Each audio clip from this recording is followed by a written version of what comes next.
Hi കൂട്ടുകാരെ, പുതിയൊരു വീഡിയോയിലേക്ക് എല്ലാവർക്കും സ്വാഗതം. അങ്ങനെ സത്യൻ പറയാണ്, അതെ എവിടെ ആ സ്ത്രീ ഇവിടെ ഇല്ലേ എന്നൊക്കെ ചോദിക്കുമ്പോൾ സോന പറയണേ ഇല്ലെന്ന് പറയട്ടോ. എന്നാൽ ആ സ്ത്രീ ഉള്ളിടത്തേക്ക് ഞാൻ പോട്ടെ, ഭാനും അവരെങ്ങോട്ടാണ് പോയത് എനിക്കറിയില്ല, ആ വിനയൻ്റെ കൂടെയാണോ പോയത്, എന്നാൽ അവനും ഉണ്ടാവും ഇതിൽ, അവനും കൂടി ചേർന്നിട്ടാണ് ഈ പണി ഒപ്പിച്ചത്, എന്നാൽ ഞാനിതങ്ങനെ വെറുതെ വിടാൻ തയ്യാറല്ല, അതുകൊണ്ട് ഭാനുമേ ഞാൻ പോട്ടെ എന്നൊക്കെ പറഞ്ഞ് ദേഷ്യത്തോടു കൂടി അവിടെ നിന്ന് അവരിറങ്ങുമ്പോൾ ഇന്ദ്രൻ പറയണേ സത്യ എന്ന് പറഞ്ഞ് വിളിക്കാൻ കേട്ടോ. ഇതേസമയം എന്താ എന്ന് ചോദിക്കുന്നുണ്ട്, നിങ്ങൾ ഇവിടെ വന്നതെന്ന് ചോദിക്കുകയാണ്. ആ സമയം സത്യം പറയുന്നുണ്ട്, ഇല്ല ആ സ്ത്രീ ഇന്ദ്രേട്ടനെ മകനല്ലെന്ന് പറഞ്ഞ സ്ഥിതിക്ക് ഞങ്ങൾക്ക് ഇങ്ങനെ ഒരു അമ്മയും വേണ്ട, ഞങ്ങൾക്ക് ഇങ്ങനെ ഒരു സ്ത്രീയെയും വേണ്ട അമ്മയായിട്ട് എന്ന് പറഞ്ഞിട്ട് അവരവിടെ നിന്ന് ഇറങ്ങുമ്പോൾ ഇങ്ങനെ ഒരു കൂടപ്പിറപ്പുകളെ കിട്ടിയത് എൻ്റെ ഭാഗ്യമാണ് എന്ന അർത്ഥത്തിൽ ഇന്ദ്രൻ വാ മക്കളെ എന്നും പറഞ്ഞ് അഞ്ഞൂറാം വിളിക്കുന്നത് പോലെ രണ്ട് കൈ നീട്ടിയിട്ട് തൻ്റെ രണ്ട് സഹോദരങ്ങളെയും, അതായത് സത്യനെയും അതുപോലെ തന്നെ സോനയെയും വിളിക്കാനായിട്ട് അവർ രണ്ടാളും തൻ്റെ ഇന്ദ്രേട്ടനെ ചെന്ന് കെട്ടിപ്പിടിക്കുമ്പോൾ അത് കാണുന്ന ബാക്കി എല്ലാവർക്കും സങ്കടമാവുകയാണ് കേട്ടോ.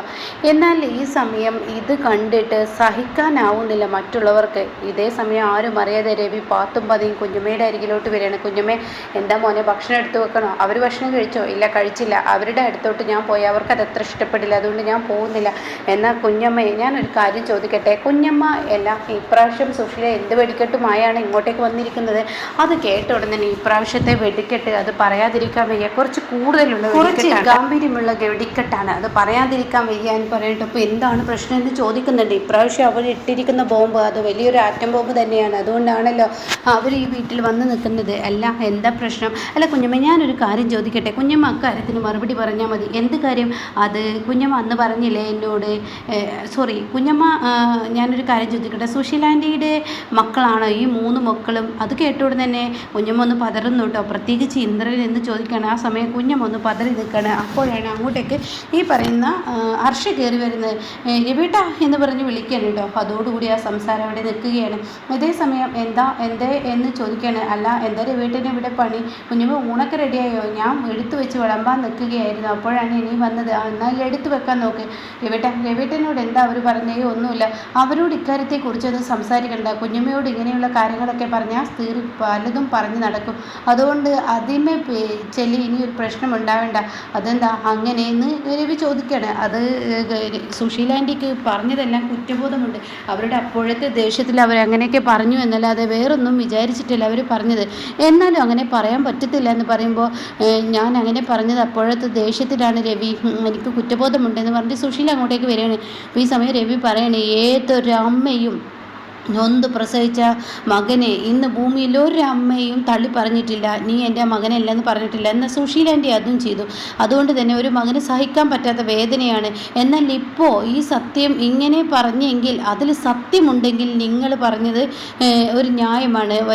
വളർന്നു വലുതായതിന് ശേഷം നീ എൻ്റെ മോനല്ല എന്ന് മറ്റുള്ളവർക്ക് മുന്നിൽ പറയാൻ ആഗ്രഹിക്കുന്ന ഒരു സത്യം അതായത് നുണ മറച്ചു വെച്ച് സത്യത്തെ മുന്നിൽ കൊണ്ടുവരിക എന്നുള്ളത് അത്യാവശ്യം തന്നെയാണല്ലോ, അത് ചെയ്തിട്ടുണ്ടെങ്കിൽ ശരിയാണെന്ന് പറയട്ടെ. അപ്പോൾ ഈ സമയം സുശീലയുടെ മുഖത്തൊക്കെ ആകെ പരിഭ്രാന്തിയാണ്. അപ്പോൾ ഈ സമയം ഹർഷ പറയാണ്, എന്തായാലും സുശീലാൻ്റിയുടെ സ്വഭാവം അങ്ങനെയല്ലേ, അവർ പറയാനുള്ളത് പറഞ്ഞു, ഇപ്പോൾ അവർക്ക് അതിൻ്റെ കുറ്റബോധമുണ്ട്. എന്തായാലും രവിയേട്ട ഇനി ഇത് ആരെയും അറിയിക്കണ്ട, നമുക്ക് എന്തായാലും ഭക്ഷണം കഴിക്കാം.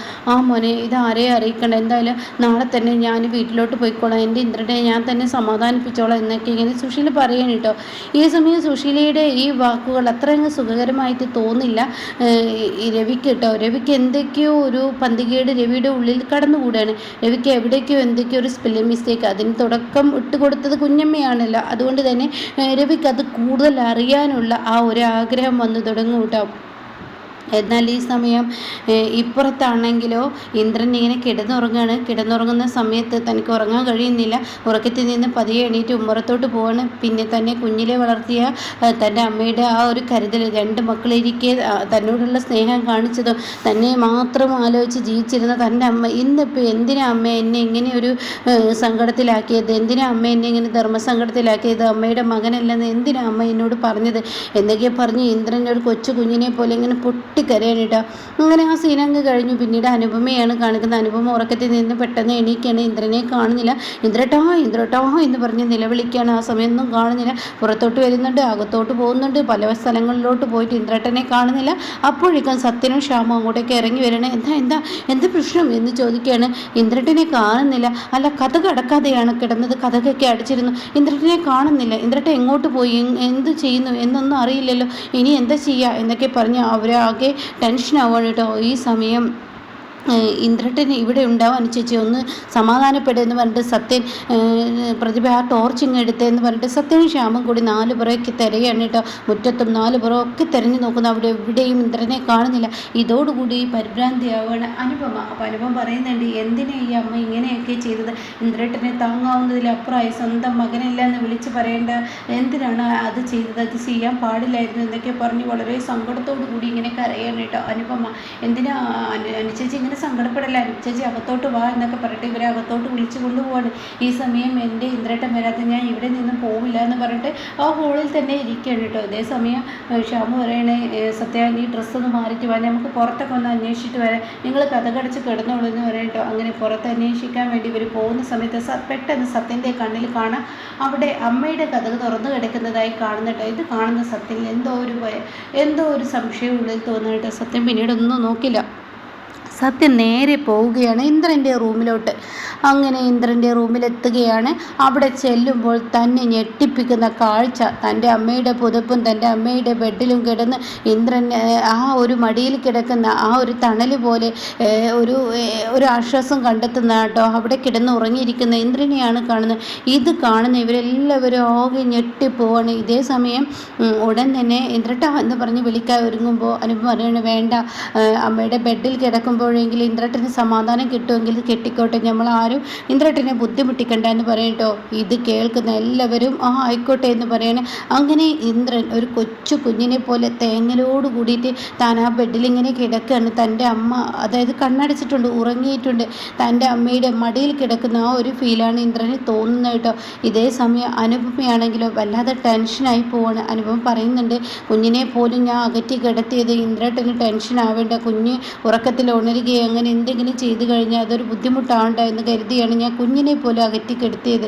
എന്നിട്ടും ഇന്ദ്രട്ടൻ ഇത് ഉറങ്ങാതെ കിടക്കുകയായിരുന്നു ആ മനുഷ്യൻ, അതെനിക്കറിയാൻ കഴിഞ്ഞിരുന്നു. പക്ഷേ എൻ്റെ ഉറക്കത്തിൽ ഞാൻ എപ്പോഴോ കണ്ണ് അടഞ്ഞു പോയതാണെന്നൊക്കെ പറയുന്നുണ്ട് കേട്ടോ. ഈ സമയം എല്ലാവരോടും പറയുകയാണ്, എന്തായാലും നിങ്ങൾ പോയി കിടന്നോളൂ, ഞാൻ എന്തായാലും പോയി എൻ്റെ റൂമിലേക്ക് കിടന്നോളാം എന്ന് പറയും കേട്ടോ. ഇന്ദ്രട്ടൻ ഇനി അവിടെ കിടന്നോട്ടെ, അവിടെ കിടന്ന് ഇന്ദ്രട്ടന് സമാധാനം കിട്ടുമെങ്കിൽ അങ്ങനെ ആയിക്കോട്ടെ എന്ന് പറയും കേട്ടോ. പിന്നീടാണെങ്കിലോ അനുപമ റൂമിൽ ചെല്ലാണ്. അനുപമയുടെ ഉള്ളിൽ പൊള്ളാണ്. താൻ പഴയതുപോലെ ഒറ്റപ്പെട്ടു പോകുമോ എന്നൊരു പേടി അനുപമക്കുള്ളിൽ വരികയാണ്. ഇന്ദ്രൻ്റെ മനസ്സ് ചാഞ്ചാടിയിരിക്കുകയാണ്. ഇന്ദ്രൻ അമ്മയെ ഇതുവരെ വെറുത്തിരുന്ന ഇന്ദ്രൻ തൻ്റെ മകനില്ല എന്ന് സുശീല പറഞ്ഞപ്പോൾ തൻ്റെ ഉള്ളിൽ ഒരു വേദന വന്നിരിക്കുകയാണ് കേട്ടോ. ആ ഒരു ടെൻഷനാണ്. അനുപമയുടെ ഉള്ളിലാണെങ്കിലോ റൂമിൽ ചെല്ലുമ്പോൾ താൻ വല്ലാതെ ഒറ്റപ്പെട്ട ആ ഫീലുമായി അനുപമയെ നിൽക്കുകയാണ് കേട്ടോ. അപ്പോൾ ഇങ്ങനെയുള്ള ഒരു എപ്പിസോഡാണ് ഇപ്പോൾ ലാസ്റ്റ് വന്നിരിക്കുന്നത് കേട്ടോ.